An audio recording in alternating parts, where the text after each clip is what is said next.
Halo dari kelas 11, apa kabarnya? Semoga kalian masih semangat ya untuk belajar. Nah, kali ini kita akan membahas materi mengenai sistem imunitas.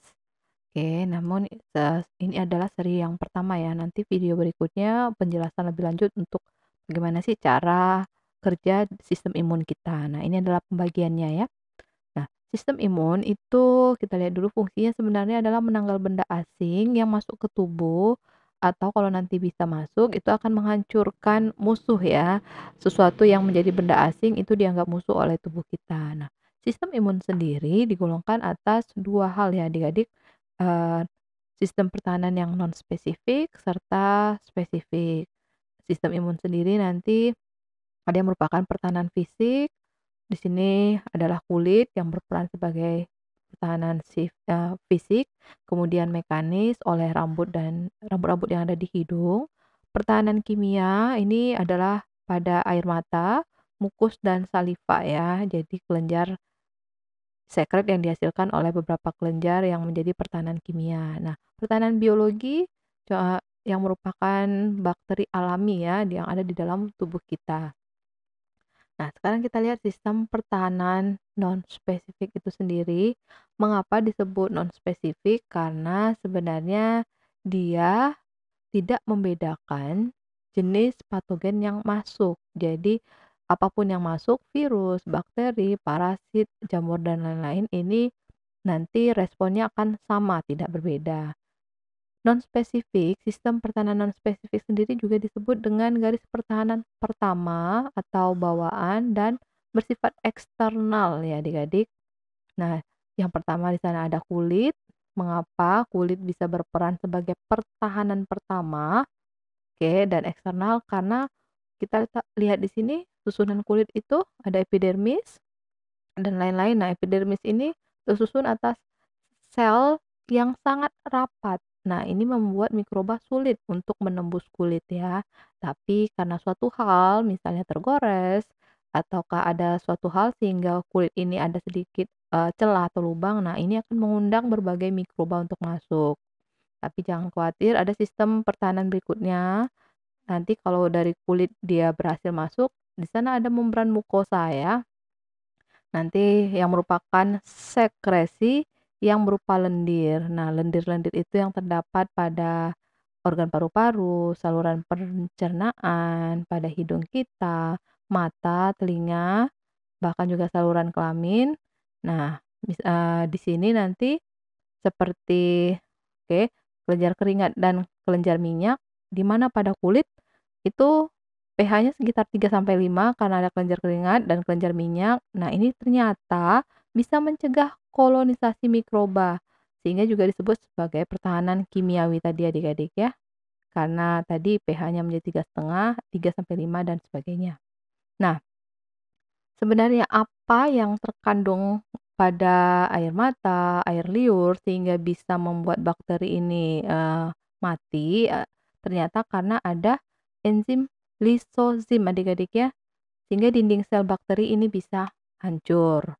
Oke, itu untuk membran mukosa dan kita lihat di sini bahwa non-spesifik tadi, yang pertama tadi kulit, kemudian membran mukosa, nah ada sekresi dari kulit dan membran mukosa itu sebagai garis pertahanan yang pertama.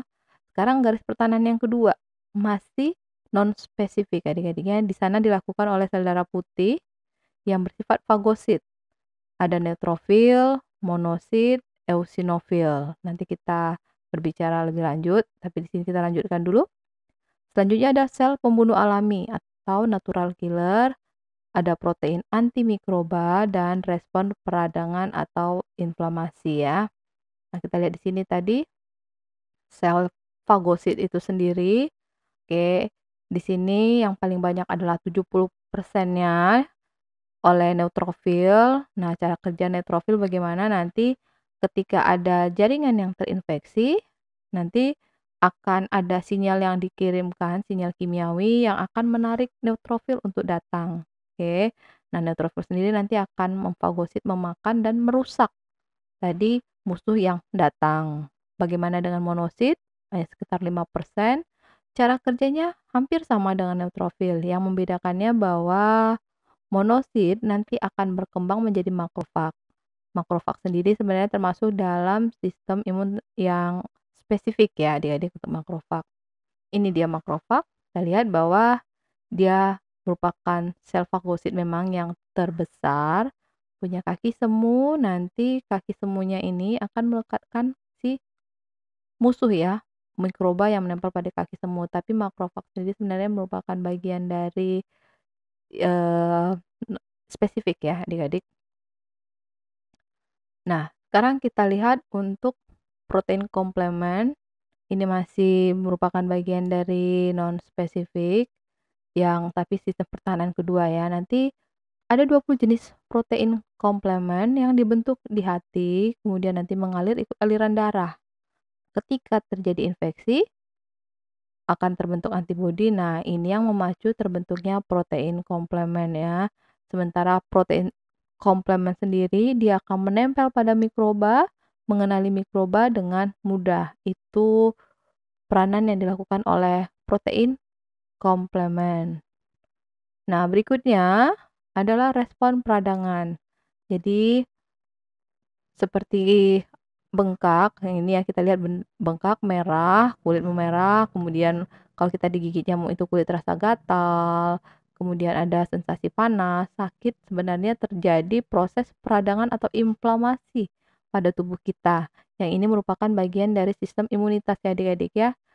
Karena ada infeksi oleh patogen dan tubuh kita mulai berproses di sana sebagai respon peradangan. Nanti kita bahas pada video selanjutnya deh, mendetail. Nah, berikutnya adalah natural killer, sel pembunuh alami, masih merupakan bagian sistem imun yang non-spesifik ya adik-adik.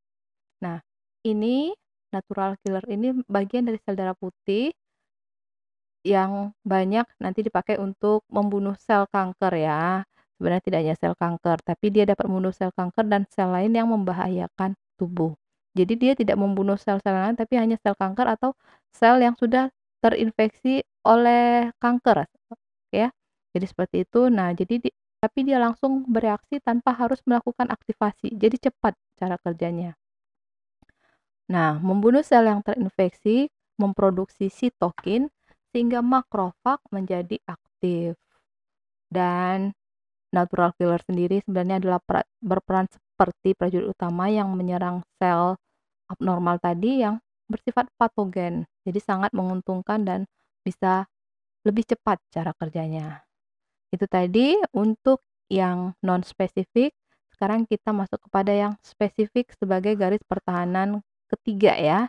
Kita udah bahas 1 dan 2. Nah, garis pertahanan ketiga atau yang sistem imun spesifik ini nanti di sana ada limfosit B, limfosit T dibantu oleh makrofag, kemudian ada antibodi yang terbentuk.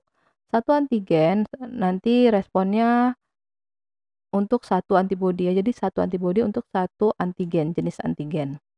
Kita lihat di sini limfosit B, dia dibentuk dan matang di sumsum tulang belakang, dibentuk dan matang di sana ya adik-adik. Nanti menyebar ke seluruh tubuh.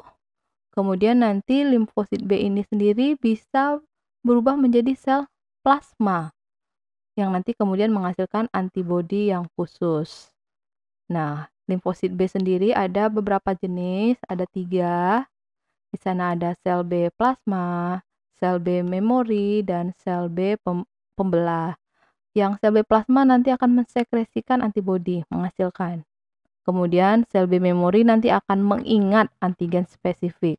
Jadi suatu saat misalnya tubuh ada antigen yang menyerang, nah tubuh mulai bereaksi dan berikutnya kalau sewaktu-waktu ada serangan dari antigen yang sama tadi, nah tubuh ingat nih, sel B memori ingat sehingga bisa lebih cepat untuk merespon musuh yang masuk tadi ya, sehingga tidak bisa selamat nih tubuh kita jadi tetap sehat karena tubuh langsung menyerang si musuh tadi. Nah, sel B pembelah menghasilkan lebih banyak limfosit B membelah ya.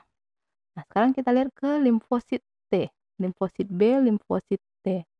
Limfosit T itu matangnya di timus, makanya disebut T ya. Timus. nanti berkembang menjadi berapa jenis sel T yang mengenal antigen. Dia juga akan membentuk sel T memori, tapi tidak membentuk antibodi. Nah, jadi di sini sel T sendiri ada 3 jenis.